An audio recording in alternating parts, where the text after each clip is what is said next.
والعاقبۃ للمتقین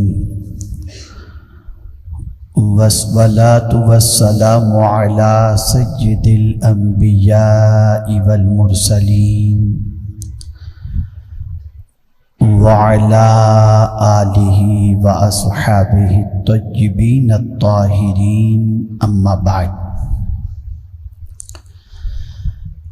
فاعوذ باللہ من الشیطان الرجیم بسم اللہ الرحمن الرحیم قال النبی صلی اللہ تعالی علیہ وسلم اعطیت امتی فی شہر رمضان خمسا لم یعطہن نبی قبلی صدق رسول اللہ صلی اللہ تعالی علیہ وسلم الصلاة والسلام علیک یا رسول اللہ الصلاة والسلام علیک یا حبیب اللہ الصلاة والسلام علیک یا نبی اللہ الصلاة والسلام علیک یا نور اللہ وعلی آلک واصحابک یا حبیب اللہ صلی اللہ تعالی علیہ وسلم بسم اللہ الرحمن الرحیم اللہم صلی وسلم وبارک علی سیدنا و مولانا محمد النبی الامی الحبیب العالی القدر العظیم الجاہ وآلہ وصحبہ وبارک وسلم جزاکم اللہ خیرا۔ میرے پیارے آقا صلی اللہ تعالی علیہ وسلم کے پیارے دیوانوں، شب برات گزر چکی اور ہم سب ماہ رمضان المبارک کی طرف سفر کر رہے ہیں۔ اللہ رب العزت جل جلالہ آقا کریم صلی اللہ تعالی علیہ وسلم کے صدقہ و طفیل ہم سب کو ماہ رمضان نصیب فرمائے۔ اللہم بارک لنا فی رجب و شعبان وبلغنا رمضان۔ یوں تو آپ جانتے ہیں کہ ماہ رمضان شریف بہت برکتوں والا مہینہ ہے، بہت رحمتوں والا مہینہ ہے اور بہت ساری فضیلتیں اس ماہ مبارک کو نصیب ہیں۔ آج میں آپ کو ماہ رمضان المبارک میں اللہ کے رسول صلی اللہ علیہ وسلم کے فرمان کی روشنی میں جو 5 خاص انعام اللہ عز و جل حضور صلی اللہ علیہ وسلم کی امت کو ماہ رمضان میں عطا فرماتا ہے، ان 5 نعمتوں کا ذکر، ان 5 انعام کا ذکر آپ کے سامنے کروں گا تاکہ آپ محسوس کر سکیں کہ اللہ کو اپنے حبیب صلی اللہ علیہ وسلم کی امت سے کتنا پیار ہے۔ آقا کریم صلی اللہ علیہ وسلم ارشاد فرماتے ہیں کہ رمضان المبارک میں میری امت کو اللہ نے 5 چیزیں ایسی عطا فرمائیں اور 5 نعمتیں ایسی عطا فرمائیں جو مجھ سے پہلے انبیاء کرام علیہم السلام تھے، ان کو بھی یہ نعمت نہیں نصیب۔ اب وہ 5 نعمتیں، 5 انعام کون سے ہیں آپ سماعت فرما لیں، اور اللہ عز و جل کی عطا اور اس کے رسول صلی اللہ علیہ وسلم کی عطا پر اللہ کا شکر بجا لائیں۔ پہلی چیز، رسول گرامی وقار صلی اللہ علیہ وسلم ارشاد فرماتے ہیں، جب رمضان المبارک کی پہلی رات ہوتی ہے تو اللہ عز و جل ان کی طرف نظر رحمت فرماتا ہے، اور جس کی طرف اللہ عز و جل رحمت کی نظر فرمائے اسے کبھی بھی عذاب نہ دے گا۔ جیسے ہی ماہ رمضان کی پہلی رات آتی ہے، اللہ اپنے حبیب صلی اللہ علیہ وسلم کی امت پر نظر رحمت فرماتا ہے، یعنی پیار بھری نظر فرماتا ہے۔ ہمارے کچھ احباب ایسے ہیں جو ماہ رمضان کی چاند رات ہوتی ہے اور بس گلی میں لائٹ لگا کر شروع ہو جاتے ہیں، کوئی کیرم کھیل رہا ہے، کوئی کرکٹ کھیل رہا ہے۔ حیرت کی بات ہے، اتنی شیطنت بڑھ چکی ہے ہماری قوم کے اندر کہ عام دنوں کی رات کے اندر تو نہیں کھیلیں گے، ماہ رمضان میں حد تو یہ کہ لڑکیاں بھی کھیلتی ہیں۔ اور حضور صلی اللہ علیہ وسلم یہ فرماتے ہیں کہ جیسے ہی ماہ رمضان کی پہلی رات آتی ہے اللہ عز و جل نظر رحمت فرماتا ہے، اور ایک بار اگر کسی پر اللہ رحمت کی نظر ڈال دے اس پر کبھی عذاب نہیں ہوگا۔ یہ پہلا انعام۔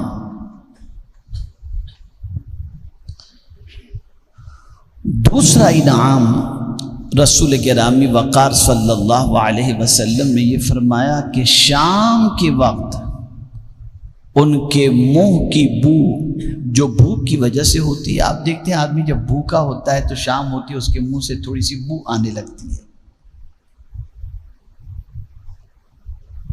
سوکھا سوکھا منہ ہوتا ہے نا، خشک منہ ہو جاتا ہے بھوک کی وجہ سے، پیاس کی وجہ سے تھوڑی سی بو آنے لگتی ہے۔ اب اس بو کا مقام کیا ہے؟ تو آقا کریم صلی اللہ علیہ وسلم فرماتے ہیں کہ شام کے وقت ان کے منہ کی بو، یعنی روزے دار کی جو بھوک کی وجہ سے ہوتی ہے، اللہ تعالیٰ کے نزدیک مشک کی خوشبو سے بھی زیادہ بہتر ہے۔ آپ ذرا سوچو کتنا بڑا انعام ہے مشک۔ آج تو اوریجنل ملنا مشکل ہے، اور صرف ایک قطرہ مشک کا اگر کسی کے کپڑے پر لگا دیا جائے تو پورا علاقہ، یعنی پورے علاقے سے پورا گھر مہکنے لگ جائے۔ یہ مشک کی تاثیر ہے، اتنا پاورفل، اتنی پاورفل یہ خوشبو ہوتی ہے، اور کئی دنوں تک اس کی خوشبو کپڑوں سے جائے نہیں۔ اللہ کے نزدیک روزے دار کے منہ کی بو یہ مشک سے بھی زیادہ اللہ عز و جل کو پسند ہے۔ تیسری چیز، آقا کریم صلی اللہ علیہ وسلم نے ارشاد فرمایا، فرشتے ہر رات اور دن ان کے لیے مغفرت کی دعائیں کرتے رہتے ہیں۔ مسلمانوں اپنی قسمت پر ناز کرو، گناہ ہم کریں، نافرمانی ہم کریں، اللہ کے ارشاد کے خلاف زندگی ہم گزاریں، لیکن ماہ رمضان المبارک میں روزہ رکھیں اور ماہ رمضان المبارک کا احترام کریں اور ماہ رمضان المبارک پالیں، تو مومنین کے لیے کوئی گنہگار مغفرت کی دعا نہیں کرتا، فرشتے دعا کرتے ہیں جن سے کوئی گناہ کبھی ہوا ہی نہیں، فرشتے معصوم۔ اور کیا دعا کرتے ہیں؟ ہماری مغفرت کی دعا کرتے ہیں، اور یہ بات اچھی طرح ذہن میں محفوظ کر لو، مغفرت سے بڑا سرمایہ اس امت کے لیے کوئی دوسرا نہیں۔ یہ بڑی راتیں، بڑے دن، بڑے مہینے اسی لیے عطا کیے جاتے ہیں تاکہ کسی نہ کسی صورت کے اندر حضور صلی اللہ علیہ وسلم کی امت کی بخشش ہو جائے، مغفرت ہو جائے۔ اور پہلے دن سے حضور صلی اللہ علیہ وسلم کو جس چیز کی سب سے زیادہ اپنی امت کے لیے فکر تھی وہ بخشش ہی کی فکر تھی، وہ مغفرت ہی کی فکر تھی کہ میری امت بخش دی جائے، اس لیے کہ حضور اپنی امت سے بڑا پیار کرتے ہیں۔ اور حضور صلی اللہ علیہ وسلم اپنی امت کی تکلیف کو گوارا نہیں کرتے، برداشت نہیں کرتے، تو آقا کریم صلی اللہ علیہ وسلم کا کوئی امتی عذاب کے اندر گرفتار ہو جائے، مصیبت میں گرفتار ہو جائے، حضور صلی اللہ علیہ وسلم کو تکلیف ہوتی ہے۔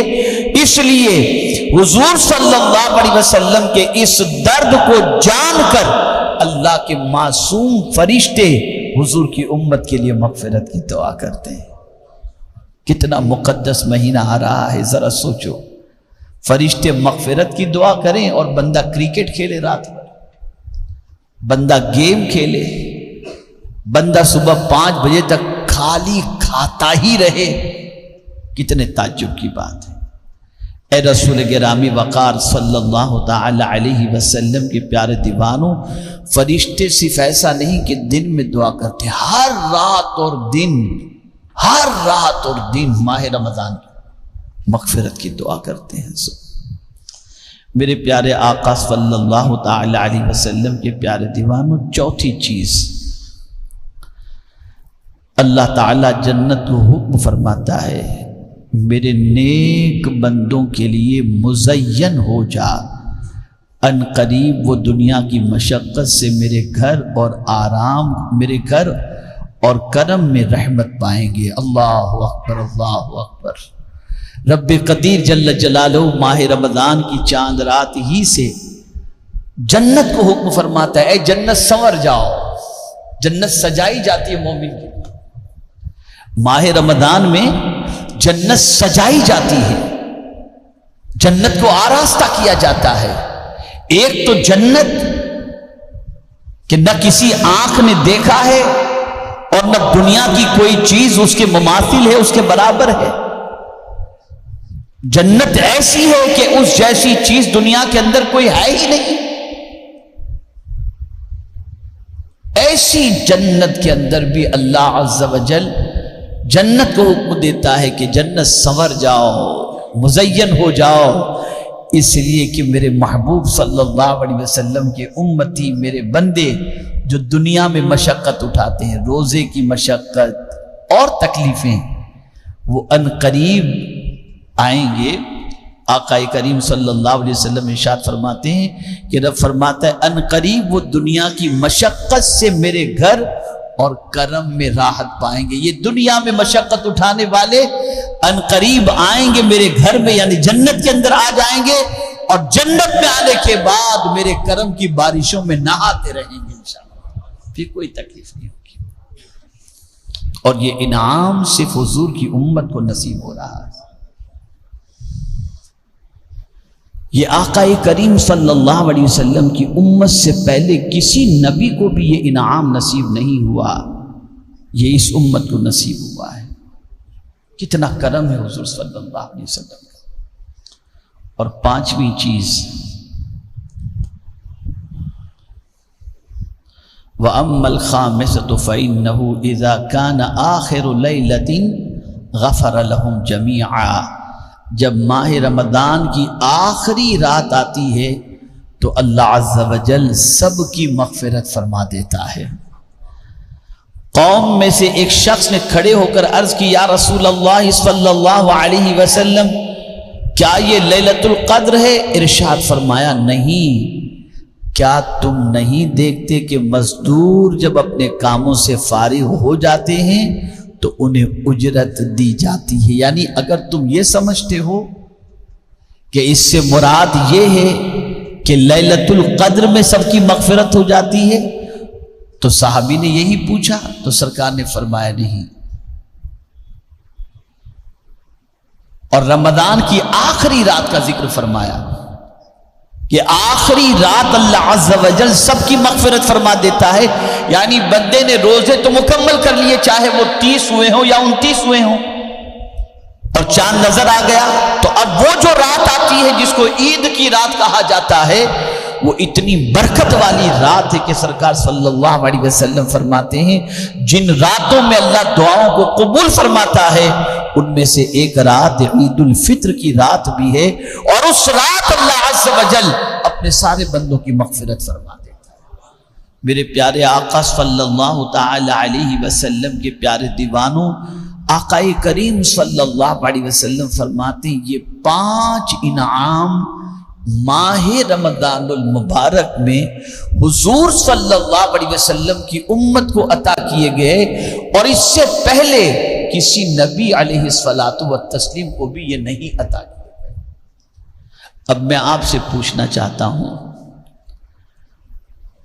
اللہ آپ پر ہم پر نظر کرم فرمانا چاہتا ہے رمضان کی پہلی رات کو، تو کیا جب وہ نظر فرمائے تو ہم لہو و لعب میں ہوں؟ کیا وہ نظر فرمائے تو ہم گناہوں میں گرفتار ہوں؟ کیا وہ نظر فرمائے تو ہم اس کی نافرمانی میں لگے ہوں؟ نہیں۔ جب وہ نظر رحمت فرمائے تو یا ہمارے ہاتھ میں تسبیح ہو، یا ہم عبادت میں ہوں، یا رمضان المبارک کے روزے کی تیاری میں ہوں، نہ کھیل میں ہوں، نہ کود میں ہوں، نہ تماشے میں ہوں، نہ لہو و لعب کے اندر ہوں، بلکہ اس رات اللہ کی بندگی میں لگے رہیں، تاکہ رب قدیر کی جب نظر رحمت بندے پر پڑے اور بندہ اس کی اطاعت میں لگا ہوا ہو تو اللہ کو اس بندے پر مزید پیار آ جائے اور اللہ اس بندے پر مزید کرم کی نظر فرما دے۔ اور میرے پیارے آقا صلی اللہ تعالی علیہ وسلم کے پیارے دیوانوں، ہر دن و رات فرشتے مغفرت کی دعا کرتے ہیں۔ فرشتے تو چاہتے ہیں کہ ہماری مغفرت ہو جائے، اور مسلمان اگر ان کی مغفرت کی دعا کی پرواہ کیے بغیر اپنے رات و دن کو لہو و لعب کے اندر گزار دے تو مجھے بتائیے اللہ عز و جل اور اس کے رسول صلی اللہ علیہ وسلم کتنے ناراض ہوں گے۔ تو میرے پیارے آقا صلی اللہ تعالی علیہ وسلم کے پیارے دیوانوں، ماہ رمضان المبارک کا خوب خوب خوب احترام کریں۔ میں آپ کو انشاءاللہ زندگی رہی تو کل سنی دعوت اسلامی کے ہفتہ واری سنی اجتماع میں مرکز اسماعیل حبیب مسجد میں یہ بتانے کی کوشش کروں گا کہ حضور صلی اللہ علیہ وسلم ماہ رمضان کیسے گزارتے تھے، آپ کے معمولات کیا تھے۔ میں رمضان المبارک کے داخل ہونے سے لے کر میں انشاءاللہ کوشش کروں گا کہ حضور صلی اللہ علیہ وسلم کے معمولات جہاں تک میں بیان کر سکوں میں کل انشاءاللہ بیان کرنے کی کوشش کروں گا۔ آپ سے گزارش ہے کہ دوست احباب و متعلقین کے ساتھ کل ہفتہ واری سنی اجتماع میں ضرور تشریف لا کر اپنی دینی معلومات میں اضافہ فرمائیں، اور اللہ کا اس بات پر شکر ادا کریں کہ اس نے اپنے حبیب صلی اللہ علیہ وسلم کہ صدقہ و طفیل اس امت پر کرم کی نظر فرما کر یہ ماہ رمضان میں 5 نعمتیں اس نے عطا فرمائیں۔ اللہ ہم سب پر کرم کی نظر فرمائے۔ وما علینا الا البلاغ المبین۔ السلام علیکم ورحمۃ اللہ۔